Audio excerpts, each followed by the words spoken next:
Se nós conseguirmos ver Cristo em tudo nós vamos ser vitoriosos. Mas se eu não conseguir ver Cristo em tudo na minha vida, eu vou ter derrota em algumas partes da minha vida, por falta de não entender que Deus está na situação. Paulo está preso? Paulo está impossibilitado de recontribuir o que ele recebe. Paulo está impossibilitado de ir aonde está, onde ele quer.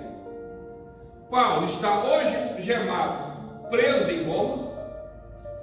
A igreja de Filipe manda uma oferta para Paulo. Paulo fica feliz pela oferta. E Paulo está passando bem? Não, ele está vivendo um momento difícil, de escassez. Mas com tudo isso, ele fala o quê? Eu me alegro no... Por que ele não alegra nos filipenses? Leia a frase novamente. Por que ele não alegra nos filipenses? Não fosse os filipenses que mandaram para ele? Olha como é que é a visão do apóstolo Paulo. Olha como é que ele trabalha na ótica, visão da terra, e trabalha com a visão da ótica do céu. Por isso ele disse: a minha alegria, eu me alegro no Senhor. Por que ele alegrou? Por que ele alegrou aí? O que fala aí? Ele está alegre por quê? Pode ler? Pode. Como estou certo, como estou grato e como louvo o Senhor, porque vocês estão me ajudando novamente. Eu sei que vocês têm estado sempre desejosos para enviar-me o que podiam, mas por algum tempo não tiveram oportunidade. Olha aí, vou parar aí porque aí nós pegamos um ponto muito forte. Por exemplo, pegamos um ponto muito forte. Por exemplo, vamos pegar aqui o pastor Dorvalino. É uma pessoa frequente na igreja, muita gente que é frequente na igreja. Mas vou usar aqui o pastor Dorvalino. E aí, por exemplo, acontece uma coisa com o pastor Dorvalino, e eu, como pastor dele, eu não tive o tempo de ir lá. E ele não recebeu nenhuma visita dos irmãos dele. Que sentimento? Eu não vou dizer ele aqui, mas não estou dizendo que o sentimento que vai acontecer na vida dele, mas estou dizendo pelo fato de ele estar na igreja há muitos anos. Certo? E muitas pessoas vão pensar assim: eu não sou valorizado naquela igreja. O pastor foi ingrato comigo. Filipenses, Paulo está dizendo para eles o seguinte: o quê? Olha, vocês teve um tempo que vocês não me ajudaram. E Paulo é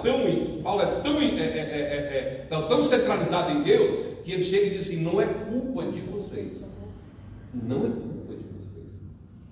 Eu sei que pela vontade de vocês, se vocês tivessem a oportunidade, teriam vindo até onde eu estava. Vocês deveriam ter enviado para mim. Mas como vocês não teve a oportunidade, mas renovaram de novamente esse amor, esse carinho, para enviar a sua oferta, porque eu estou precisando dela, porque eu estou em dificuldade.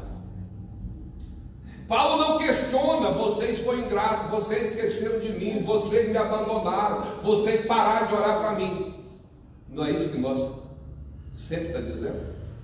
Que alguém esqueceu de nós, que alguém não ora por nós, que alguém não importa com nós, que a igreja não importa com nós, que o pastor não me visitou, que o fulano não foi lá, que o ciclano não foi lá, que eu não fui visto, que eu não fui que eu fui assistido por ninguém. E aí preste atenção: Paulo vai entender que tudo isso, ele tem um contentamento porque ele sabe que Deus está trabalhando nesta circunstância. Mas nós, nessa pós-modernidade, nós não temos essa mentalidade. Qual mentalidade nós temos? Eu fui injustiçado.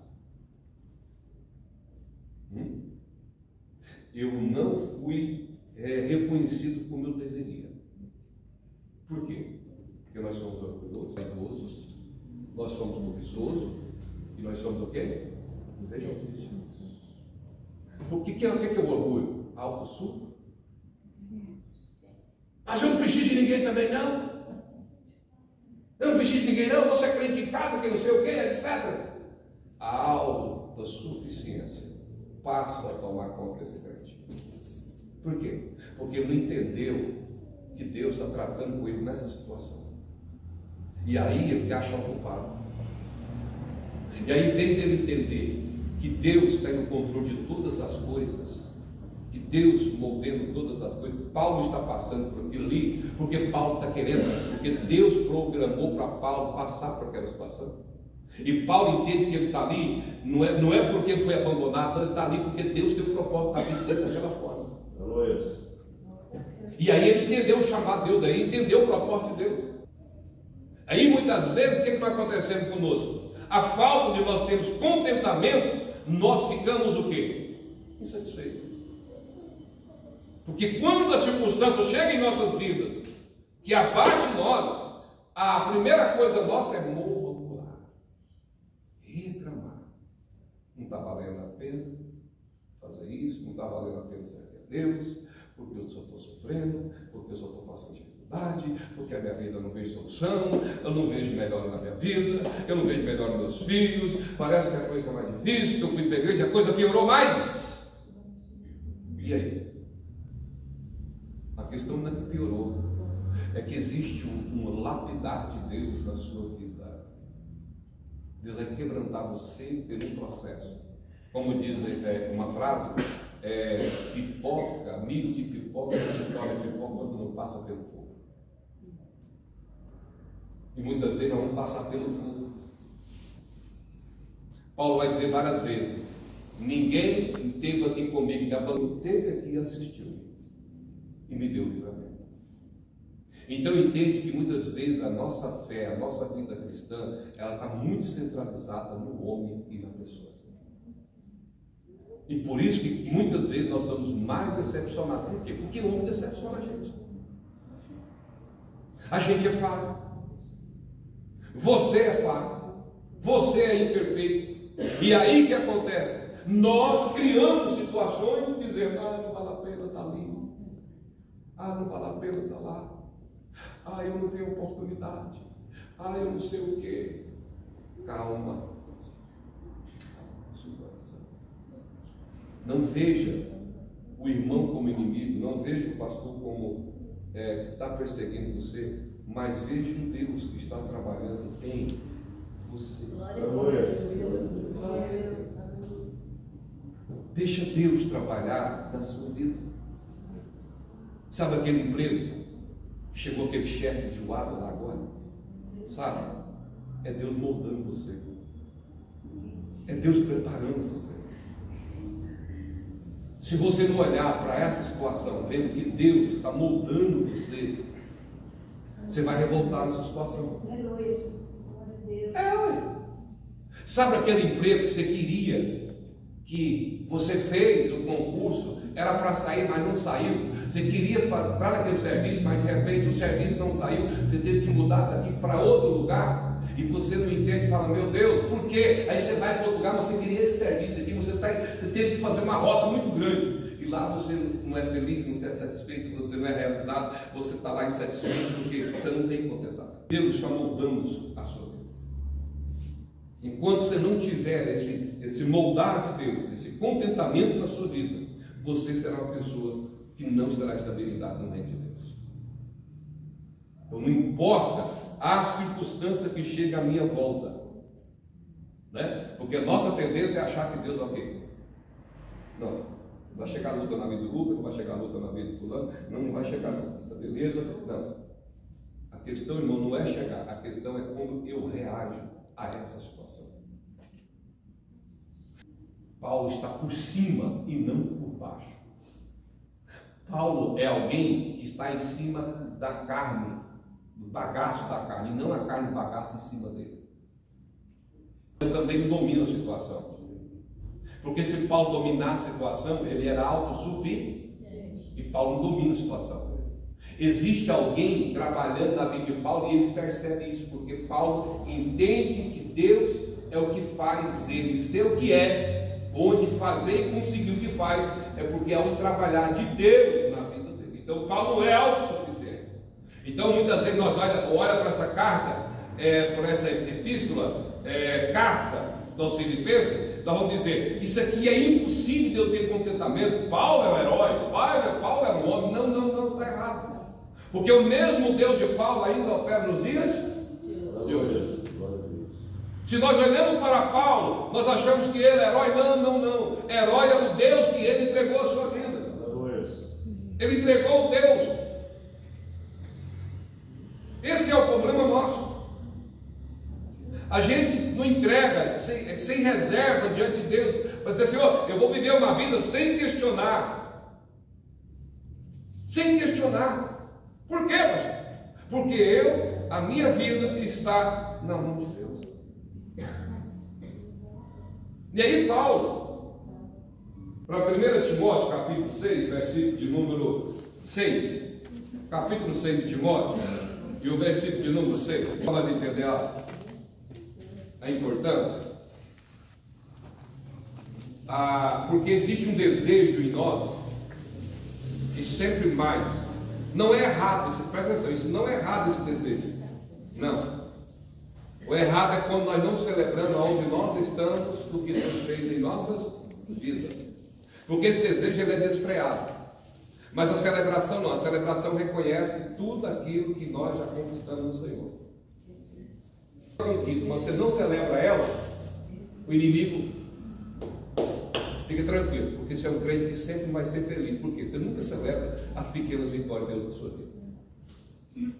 O dia que você aprender a celebrar, lembra da dracma perdida? Quando a ovelha volta, a festa onde? A festa no céu, vendo uma ovelha que voltou. Então é o que? A celebração. Então a vida ela é feita de celebração. Você precisa celebrar a vida todos os dias. O salmista, no capítulo 103, ele vai dizer o seguinte: por quê? Porque nós não temos esse hábito, nós precisamos insistir conosco. Ele vai dizer: ó minha alma, tudo que há em ti, bendiga o nome do Senhor. Nós não levantamos com a alma inspirada, não, nós levantamos com a alma já dizendo: meu Deus, mais uma segunda-feira. Meu Deus, vou enfrentar aquele serviço hoje. Se eu pudesse hoje pegar minhas férias hoje, né? Então a gente vive desta forma. Por quê? Porque a gente não, a alma sempre ela está querendo. O salmista vai dizer: ô alma, cala-te, aquieta-te, não se perturba entre ti, calma-te. A alma precisa acalmar o coração. Você precisa se aquietar. Porque eu sei que o meu Deus que eu sirvo é um Deus que sabe trabalhar, é um Deus que tem controle de tudo aquilo que eu não tenho controle. Eu não tenho controle, mas Ele tem. Então a busca nossa não é uma busca errada. Mas você vai entender nesses textos que nós vamos ler aí, que há alguns comportamentos de um desejo errado e desfreado que nós colocamos. Bom, presta atenção. Você vai ser verdadeiramente próspero se você produzir o contentamento. Por quê? Eu posso ser próspero sendo isso aqui, ó. A prosperidade não está em ter, está em ser. Por que tem pessoas que tem, já vi gente que tem não sei quantos alqueires de terra, 1000 alqueires de terra e suicida. Os palácios, gente que mora em mansões, em casas lindas, móveis maravilhosos, são mendigos, infelizes. Por quê? Então a questão não é ter, a questão é ser. Então o Paulo está dizendo a Timóteo, instruindo Timóteo, dizendo assim: a verdadeira prosperidade é a capacidade, quando você levanta cedo, você está tão feliz, que você é capaz de dar comidinha para o gato. Bom dia, gato. Bom dia, cachorro. Bom dia, passarinho. Você está tão feliz. Por quê? Você não ganhou a loteria, você não abriu uma porta grande. Não. É contentamento dizer assim: eu acordei. Eu estou andando, eu estou aqui feliz. Então o contentamento é a capacidade de olhar para alguma coisa e dizer, eu estou feliz. Por isso que Jesus disse, então, olhai para o lírio do campo, e você vai ver eu trabalhando, você vai ver eu movendo, eu cuidando dele, e você não tem mais valor do que isso? Aleluia.